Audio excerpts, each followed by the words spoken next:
Hey, y'all, welcome back to the Late Night Vision Show. My name is Jason Robertson, owner of Outdoor Legacy, one of your co hosts right here on the podcast. We've got another great review for you today, another good show. Before I bring in my co host here, Hans, I will make him sit in the dark for just a minute. But, guys, we went for several weeks in a row this summer with really no reviews on this show. And there's a lot of guys saying, where are the reviews? You know, we like to hear you talking about other stuff. We want some more reviews. And then there's people saying, less reviews, talk about other stuff. But we kept saying, we got them coming. We got them coming. And we did. We had a lot of these optics, but we were just trying to get footage with them. And it's really hard in the summer months getting footage, seeing hogs and coyotes, you know, compared to fall and winter and spring. But now, it just seems like week after week. We've got another great review for you. So, Hans, come on in here. Tell them what we're going to talk about today. It is funny, though, when we get phone calls from people and they're like, man, I watched this and this, this review and this review.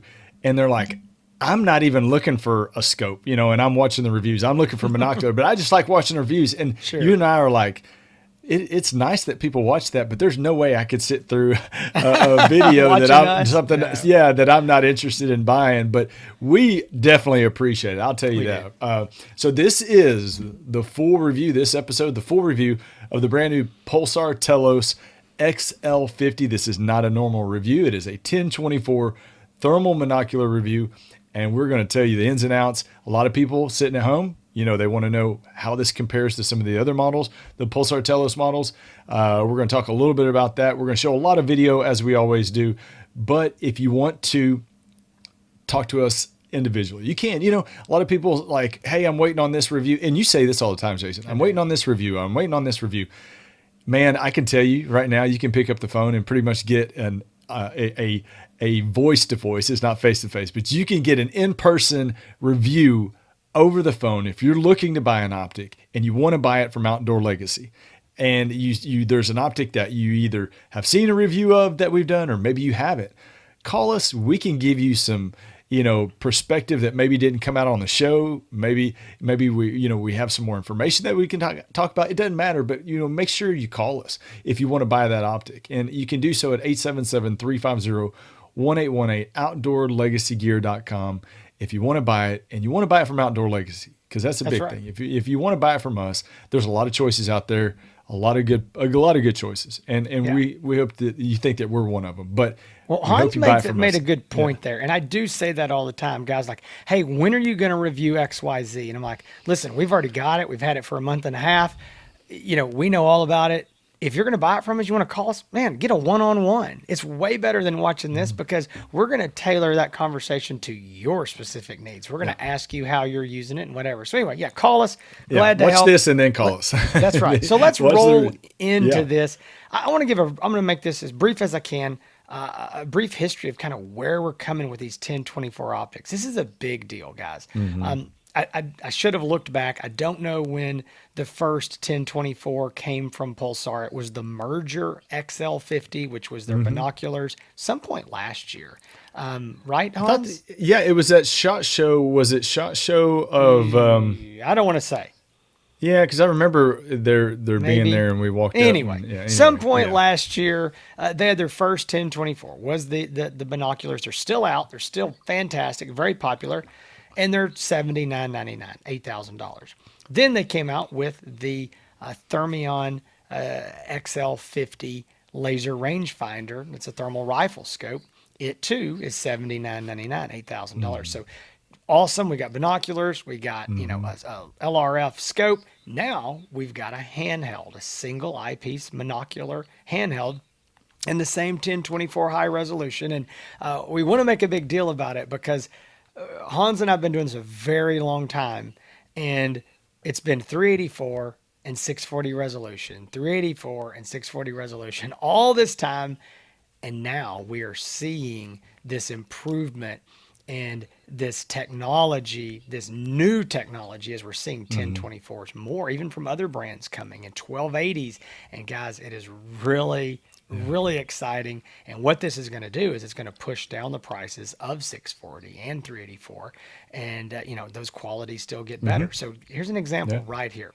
Moving into this optic, we were told to expect the price to come in somewhere around $600 to $6,500 on this handheld, which would be reasonable since the other optics from the other XL50s here are $8,000. So we expected that. Pulsar USA told us they had worked with the factory. They had done their best to bring these prices down as low as they could to be as competitive as they could and to really shake some things up. So let's just roll this back, and I want you to think about this. The Pulsar Helion line was the main handheld line from Pulsar for years and years and years, up until a year and a half ago. Let's say a year and a half. Their XP50 640 model was $4,000. The XL50 Telos handheld that we're going to review here today, without the laser rangefinder, is $44.99. It's $500 more than the best selling 640 thermal handheld on the market ever has been. Yeah. It's $500 more. If you want the laser rangefinder Telos XL50, it's $49.99. So right at $5,000. Still a lot of money, but not compared to what you could buy 640 for 18 months ago. Absolutely. It's a really big deal. Yeah, it really is. And so with that, and you already said it, the prices are going to come down, and they've already started to come down if you look at it. And we've gone through, we've talked about that quite a bit. So Jason is going to be running down the specs. I'm going, as always, doing the walk around. We're going to be showing video. And then kind of getting into our overall thoughts and who it might be good for after that. So okay, so I'm going to roll the specs, and I want to talk about the two models. This review is going to be over the XL50 and the XL50 LRF laser rangefinder model. So I'm going to give the specs are the same until we get down to the very end. I'm going to talk about that, but just realize two different models. Again, the prices are $44.99 and $49.99, and I'll go ahead and say this. We realized we got ready to do this review, and we've already gotten rid of our XL50 with the laser rangefinder. And we're like, good gracious, we don't even have it here. Oh, just too good at our job. Just yeah, too good at our right. job. Selling Too good at it. We sold it already. We didn't want to pull a brand new one out of the warehouse. And our warehouse is an off location, so we didn't want to, have to get one in here, pull it out, open it up, and do all that just to hold it up and show you. So just FYI, we have reviewed it. Great optic. We're going to be talking about it today. Hans just isn't going to hold one up and show you. So rolling into the XL50 specs, here they are. Again, these are the specs are going to be the same for both the laser rangefinder and the non-laser rangefinder model. 1024 by 768 resolution thermal sensor. 12 micron. It's a sub 40 millikelvin NETD rating. It is a 2.5 power base magnification. That is the optical magnification. It does go up to 20 power digital zoom. Hans, I want to ask you this. I should have done this before. Is that right? That's what the specs on Pulsar's website said. I want to make sure. 2.5 to 20 power. And you know what? I had to go back and check it too, because I know the XP50 is like a 2.5, but it doesn't have 8 times digital zoom. I know. Like this that's one. where I was thrown off when I was just sitting here looking. I meant right, to ask you that. Okay, I was looking at it right when we got on the air, and I was like, I'm just going to make sure. Yeah, 2.5 to 20. I pulled these specs off their website, but that's what I was thinking as well. Okay. Field of view on this unit is going to be 73.5 feet horizontally, left to right, at 100 yards. The detection range, according to Pulsar, this is just basically going to be detecting something like the size of a human standing up, is about 2,300 meters. That is a very, very long ways. Again, not identification, but detection. The display screen is going to be also a 1024 by 768 AMOLED display. The laser rangefinder, if you choose that model, the laser rangefinder is good all the way out to 1,000 meters. I'll be honest with you, if you can hold that thing steady enough to range something at 1,000 meters, then you are a lot more steady than I am. I'm getting to be old and shake too much. But it's got all the features that you would expect it to have. Video and audio recording, Wi-Fi streaming to a smartphone app. It is all the different color palettes. I mean, it's just everything you expect from a modern optic, especially a Pulsar optic. It has a fully removable, rechargeable Pulsar battery. It's called an LPS7i. LPS7i. That battery, it's got about a 6-hour runtime is what we've got. The specs say a little bit higher, but 6 hours was closer to our realistic use out of it. It is an IPS 7 rating, which means it's fully waterproof, submersible to 3 foot for 30 minutes. It is rated for down to negative 13 degrees Fahrenheit. And just real quick, the dimensions on it, it's 9.6 by 2.8 by 2.4 inches on the non-LRF, and it's 9.6 by 2.8 by 3.54 on the LRF unit. That you can see when Hans, well, he probably put a picture up of the LRF. It just sticks off the bottom of it, and so that's why that's a little bigger. The weight difference is only 2 ounces. It's 24 ounces with no laser rangefinder. It's 26 ounces with the laser rangefinder. And Hans, why don't you go ahead and do the walk around? So this is the non-LRF model right here. So one of the things that I guess, upgraded features on the Telos models is the reversible hand strap. So right now I have it set up in a right-handed position, but you can actually just twist these around. It's like a little circular dial, but you can actually move it where the wrist strap or hand strap goes on for a left-handed person. So that is really nice. It is the only one like this that I know of, on the market. You do have a little bit of a change on the Telos compared if you are familiar with the Helion models. It is not a push button, magnification control. You're not pushing buttons to increase magnification. It's actually this rubber grommet here at the front of near the objective lens. You basically twist this rubber grommet and you move it from 2.5 to 20 power incrementally. So you're not going from 5 or 2.5 to 5 to 10 to 20. It does it incrementally with this dial. So that is a little bit of nice added feature. So you're not cutting your resolution as much, when you're doing the raise up, the 2 times or 4 times, 8 times. This is basically just incremental. You got your eyepiece diopter focus is the other rubber grommet right here. Your battery compartment, this is the entire battery. This is not a battery door. This is the battery. So it's got a push button release, pops right out. Really easy to get back in. You got your button layout right here on top.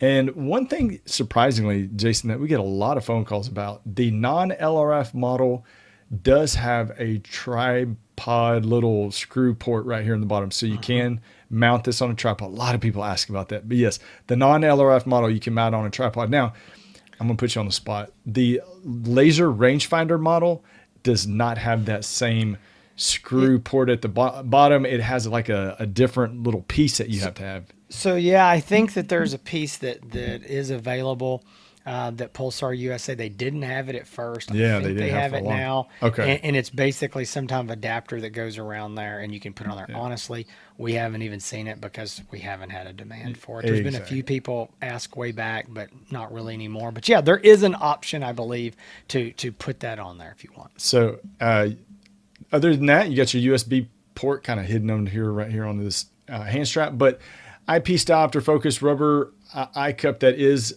as well reversible too, so you can switch it to the other side whether you're using your right eye or left eye. But that's the big things that they talked about, Jason. Obviously the above 640, the 1024 resolution, but just the flexibility in how you use it, whether you're right-handed, left-handed. Just have the controls set up nicely where it's all ambidextrous design, and they have really taken that into account. They've taken some feedback with the Helion models. I think they did put a lot of those changes into effect by having that, because for the left-handed guys out there, it was kind of frustrating because I've got a buddy that's left-handed and he had the Helion, and it was a little frustrating for him not being able to, have the wrist strap or hand strap on the other side. So that's a nice little change. But that's the walk around, y'all. So Hans, let's talk about something else that I know people are going to ask, and they're going to say, what do we believe the effective ID range on this unit is on, let's talk about the animals that most of the people that we're selling to are hunting, hogs and coyotes. What do you think a realistic ID range at what distance? It's going to be a long ways, but what do you think that is? I would say, hogs and coyotes, I'd say coyotes, you're looking at probably 600 yards, maybe a little bit more. I don't know. Maybe Yeah. hog a little bit Yeah. further. I mean, I usually agree. we would say with a typical 640 resolution, 4 to 600 yards. Yeah. I definitely think the for a 1024 optic, I think 600 yards might be on the low end. I think if you're trying to ID deer, Yeah. it could Oh be yeah. well above that. And obviously this has a lot more pixels on the sensor. You're going to see a little bit more detail. But at the end of the day, you're getting more power through that. You're giving more opportunities to be able to see further, identify further, and pick up that smaller heat signature. So it's going to have a little bit longer ID range, but this is all contingent on using it on nights when there's not that much humidity in the air. You're going to get a maximum ID range when you have good weather, clear Oh skies, yeah. low humidity.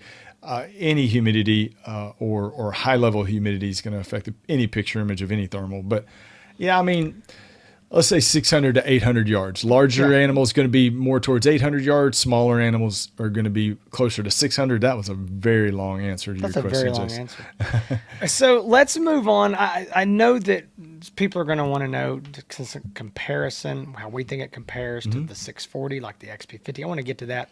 First thing I want to do is kind of get past our what we call our pros and cons, our likes and our dislikes of the unit. I will say there's not a lot of dislikes. I think that the unit it's got a bulky feel to it. And when you look at the actual dimensions of it, as I quoted here before, it's really not that much bigger, if any, than the Helion model was.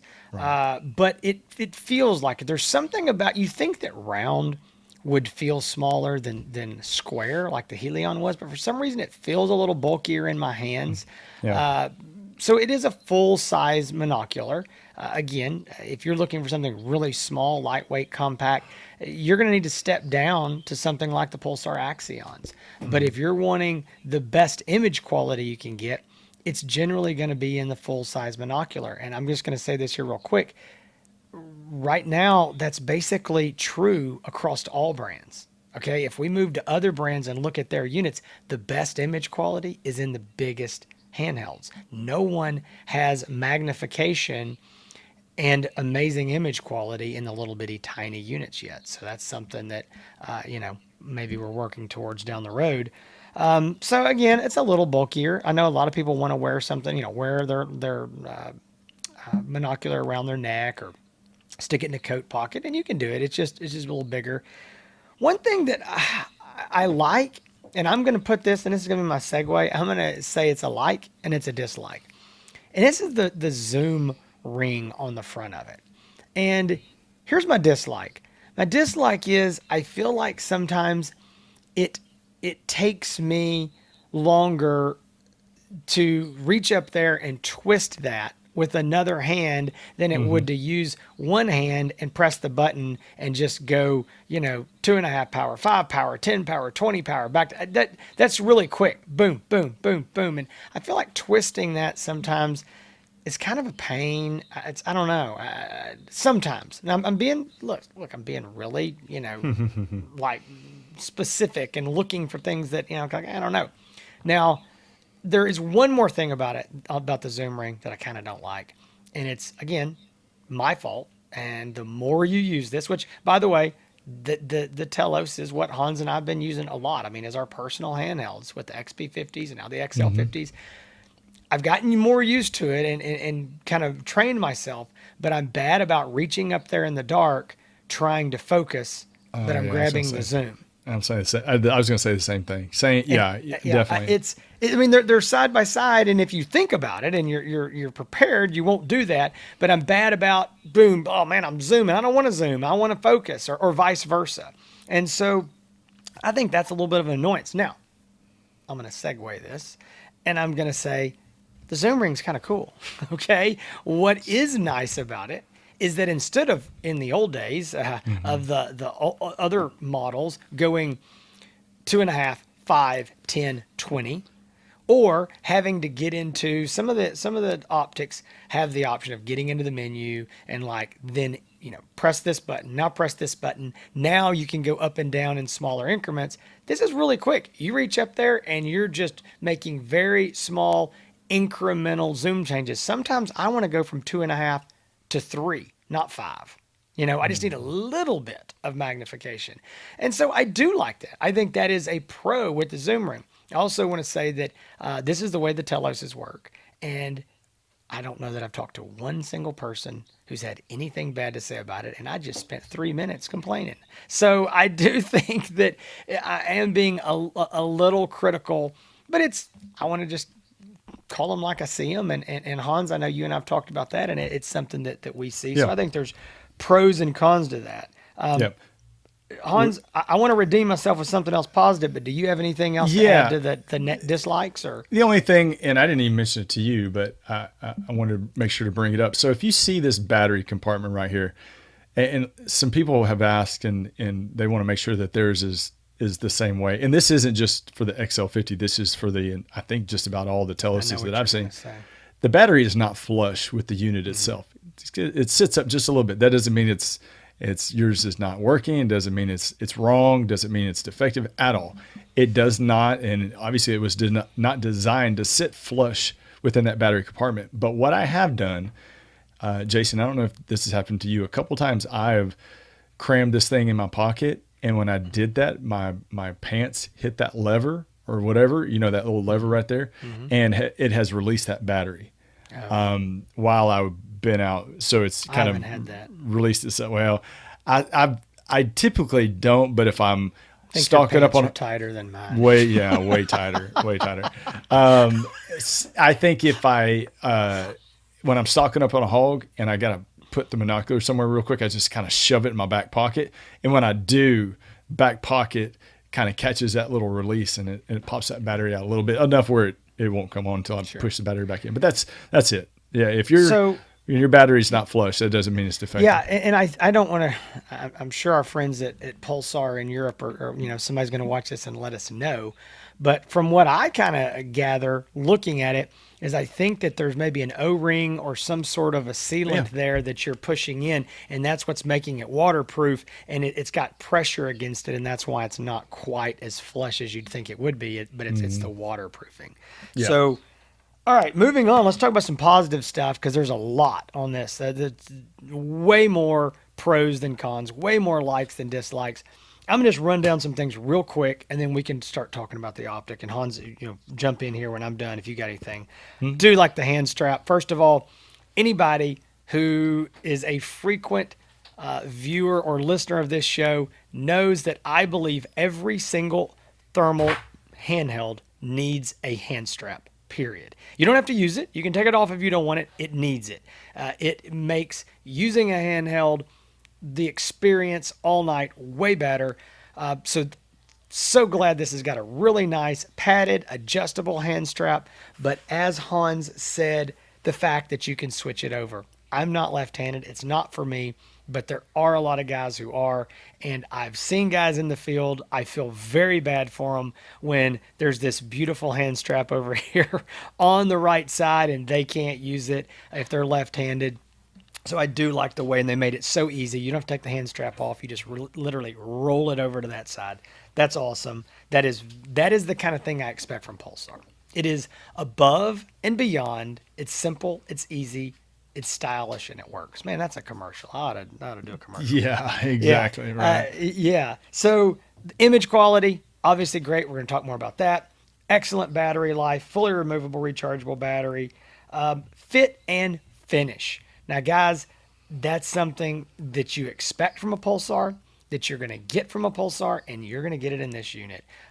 When you grab it, when you feel it, it has got a nice grip, a nice feel. This is not cheap, slick plastic.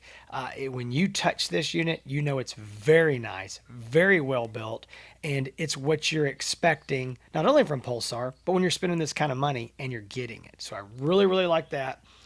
Ease of use, very simple. We sell tons of these. Nobody calls back saying, I'm confused. What do I do? How do I use it? I don't know what this menu means. Pulsar's got that down to an art. Very, very easy to use.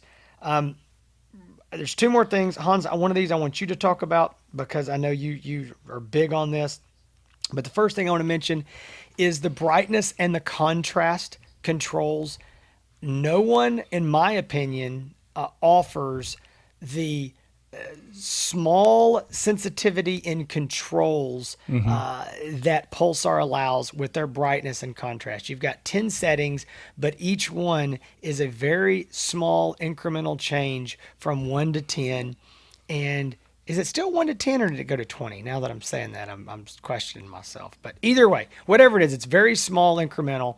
And you can make this image look very different based on your brightness and your contrast and how those settings interact with each other. And everybody always says, well, what should I set it on? I cannot answer that. Hans likes something different than I do. You need to set it on what you like and play with it and see how you like it. But also coupled with that is that Pulsar has 3 sensitivity settings. They've got a normal, high, and an ultra. And they make a very big difference on different nights. And you couple that with your brightness and your contrast, you've got way more control over your image than I think any other optic out there. Hans, talk to him about these 3 sensitivity settings as they call them. So going back to your earlier, were you talking about the magnification increments? Is that what you're? No. I'm talking about the brightness and the contrast. I was saying is it 1 to 10 or did that go up from 1 to 20? I don't remember. Oh, well. You'll have to turn it on to look. It doesn't matter. I thought you were talking about magnification. I was looking at that. I'm sorry. Okay. No, brightness. Yeah, okay. There's a lot of adjustment there, whatever it is. And it's very incremental. Go on. Talk about the sensitivity. There's a couple things going on in the menu that people need to. I get the question all the time, what does it do or how do I improve the picture image?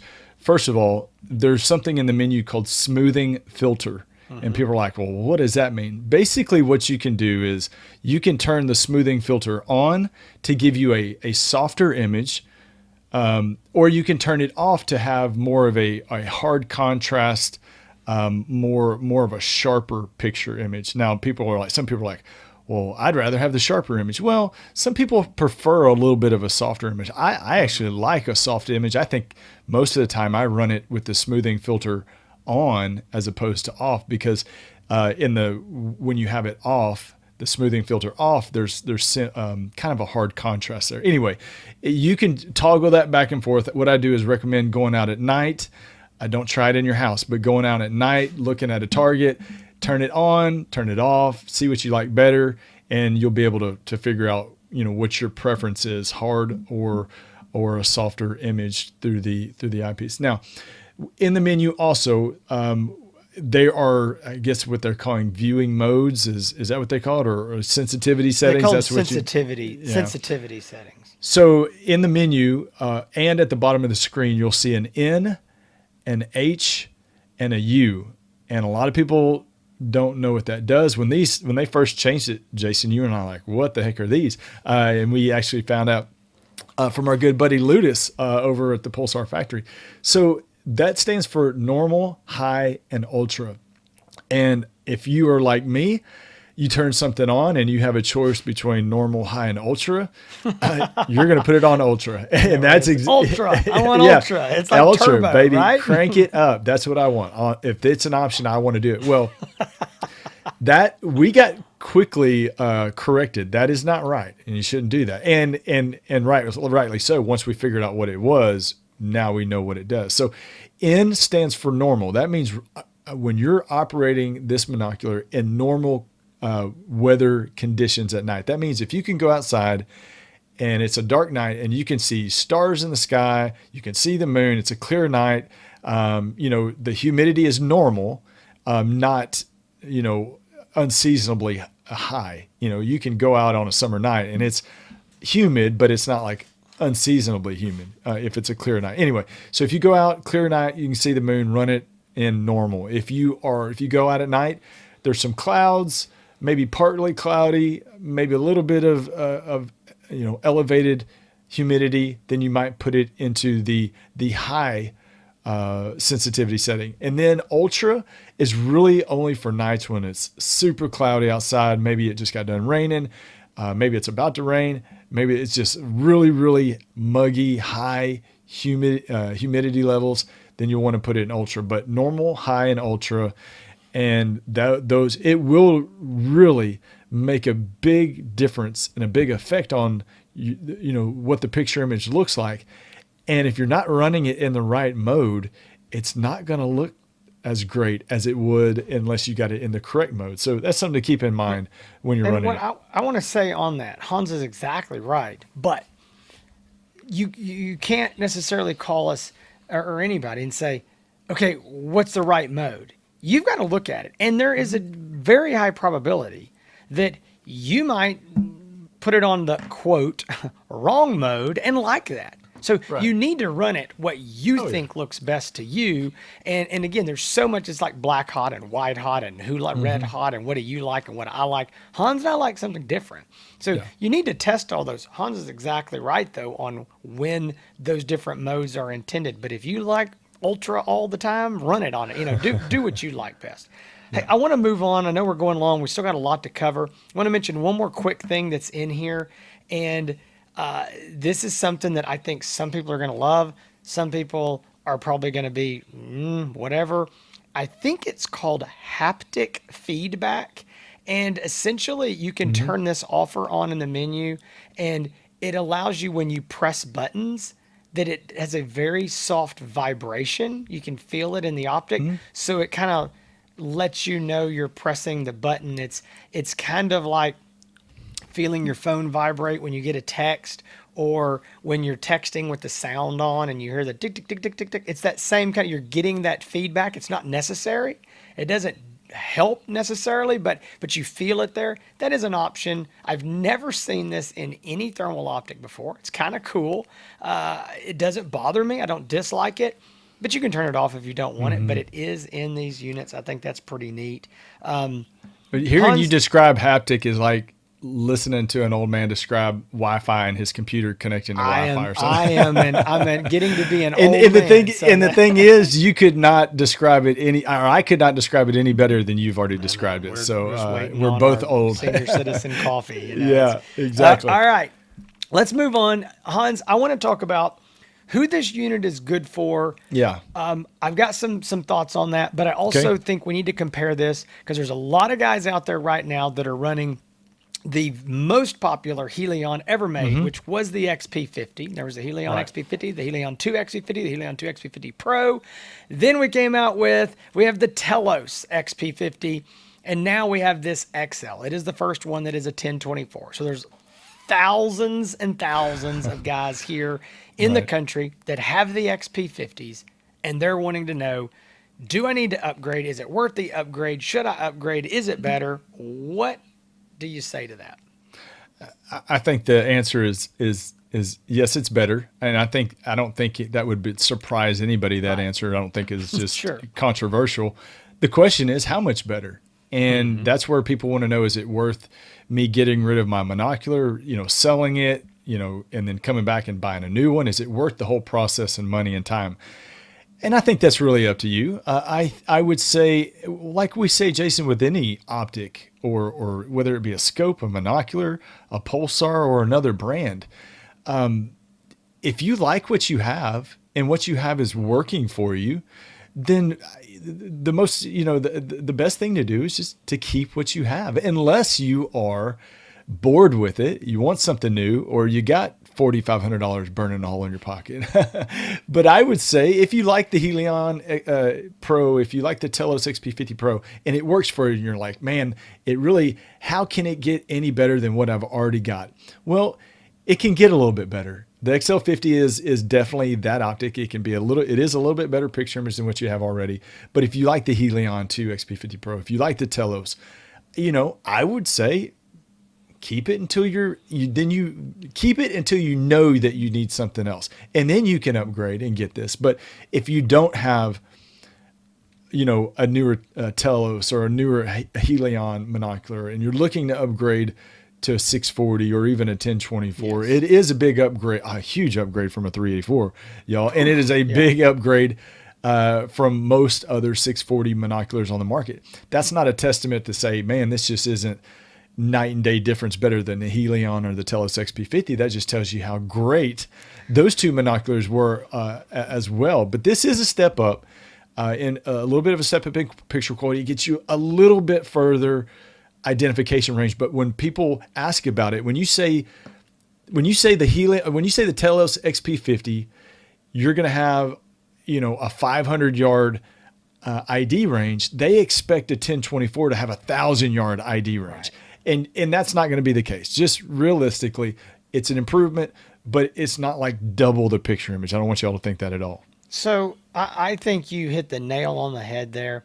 And this is one of those things where if you're, let's say that you've got a Helion or you got a Telos and you're getting to the point, you're like, I want something new. I'm ready to get another one. I'm ready, like Hans said, you're bored with it. Lots of people bored with it. Like, I had a guy yesterday. I was like, man, I've had this and I've had it for a while. I just want something else. I just, and just this is that kind of optic that I think you go to. I do think that the problem is when we try to compare this is they've made the XP50s so good. Yeah. And so when they just really maxed out what that thing's capable of, this is better. But you're right. It's not twice as good, but it is better. Now, I think if we... also, let me say this, if you got a Helion, whatever, those optics, those all had 3-year warranties. These all have 5-year warranties. So there's a lot of guys that maybe run out of warranty or getting down to the end of it and like, all right, I want warranty. I want to know that I got an optic that I can get worked on if I have trouble with it, that's good. I'm not going to spend any money on. So they're looking for one. Well, hey, this may be something you need to consider. I would say that the kind of who is this good for and who's going to recommend it to, I think that as we see more of these 1024 and 1280 scopes coming to the market, what we're seeing is guys want a handheld to match that. And they don't want a 640 handheld if they have a 1024 scope. And I think that's a logical buy when if you've got the money to have the 1024 and the money for this, that makes sense. I'm going to tell you where we're not giving this unit enough credit, and I feel bad because I think there's some people probably already clicked off here and maybe haven't seen this, but where I think you will notice this difference is when you start using your zoom. Because now as we move up in the magnification digitally with the 1024, we have still way higher resolution than when we move up in the 640. So I think that's really the guys that are doing the long range stuff, not looking at 50 yards or 200 yards, but the guys that are trying to get out there and max out their 640 at 4, 5, 6. That's where this XL50 is going to come in. Your coyote hunters, your guys that are, hunting big fields, hog hunters even, they're like, okay, are those deer out there or are those hogs way, way, way out there? Do we need to go walk all the way out there or do we need to stay here and get back in the truck and go to the next place? That's where you buy this XL50. To me, that's who it's really, really good for. So I'm going to, and Hans, I'll let you speak to who you'd say, but my thing is long range hunters, it's for you. Guys that already own 1024 or going to own 1024 or maybe 1280, if you're getting an ultra high resolution scope and you want a handheld that is going to, closely match that as you can, at least match your resolution, then I do think that's where you spend that extra money and get this. And again, I don't want to minimize the difference, but we're talking about $1,000 and that's money. But it's not crazy money to get 1024 over 640. Yeah, it's really not. I think like you might have talked about it in the beginning that the price difference was a little bit of a surprise. I think we were expecting a little bit more of a price difference between, or a little bit further gap between the 640 resolution Telos and the 1024. But, at the end of the day, this is a very, again, Pulsar continues to put out very good products, very high quality products. They are, as I think a lot of companies, but I think Pulsar probably is leading in some of this is this beyond 640 resolution, the amount of optics that they actually have put out. But I do expect to see, this continued push towards higher quality 1024, making it more affordable, more I guess just easier to get on the market, more options to choose from. I really do like too that they, the 2.5 power base magnification is a good magnification for scanning. It kind of splits the difference between shorter range people and people doing longer range viewing. But these things are very popular, not just with hunters, Jason. And I think it's worth mentioning that these Teloses are very widely used for all types of outdoor activities, for search and rescue. I know I've talked to people and sold a couple units to people that are using them in like forest service to rescue people that are lost, and they're flying in helicopters looking for people, and hanging out with one of these. So there's a lot of different uses for a monocular, whether you're hunting with it, whether you take it camping. It's just a good idea. You never know when you're going to need to use or be able to see it dark or during the dark. And a monocular is a good tool that you can have by your side at all times and not worry about any emergency situations that may pop up, whether you're traveling or at home, having something like this on a nightstand. But if you're seeing this, you're like, you know what, still got some more questions. I still don't know if it's right for me. I don't know if it's overkill. I don't know if it's underkill. I don't know if I'm even in the same ballpark as what this XL50 is. You can call us and we'd love to talk to you about it. If you want to buy an optic from Outdoor Legacy, you can do so at outdoorlegacygear.com, and you can call and talk to us, 877-350-1818. Jason, this has been the Pulsar Telos XL50 monocular, thermal monocular review, and it does come in a non-LRF model and a laser rangefinder option. So you got two there, both of them under $5,000. That's right, guys. Hope you enjoyed this review. Hans already told you how to get a hold of us if you got more questions. Love to have your business. If you're looking for more content like this, you have found the place. It's the Late Night Vision Show. We're on all the podcast apps. We're also right here on YouTube with full video. You can always watch these shows. You get to see videos from the optics and get to, see us holding up the optics and whatever. And then sadly, you have to look at Hans and I for the 30, 45 minutes. We apologize for that part. But no, we do want you to come back, and you can subscribe so you never miss an episode. You can also go to thelatenightvisionshow.com, see all the past episodes and some more information there. Hans already told you where to find Outdoor Legacy, but if you want to find more of Hans's stuff, he does a lot of shorter reviews and puts a lot of content out on his YouTube channel, and that is Hans ETX, HANSETX. You can go there, find that. You can also find him on all the social medias, Instagram, Facebook. Same thing with Outdoor Legacy and the Late Night Vision Show. Guys, really hope you enjoyed this review. Yep. So we will be back next week with another show. We don't know if it's going to be a review. We don't know if it's going to be a topic, but Lord willing, we will be back for another episode. Right. The Late Night Vision Show. I tell you, for those of y'all that like the reviews and tell us keep them coming, this is going to be your stretch.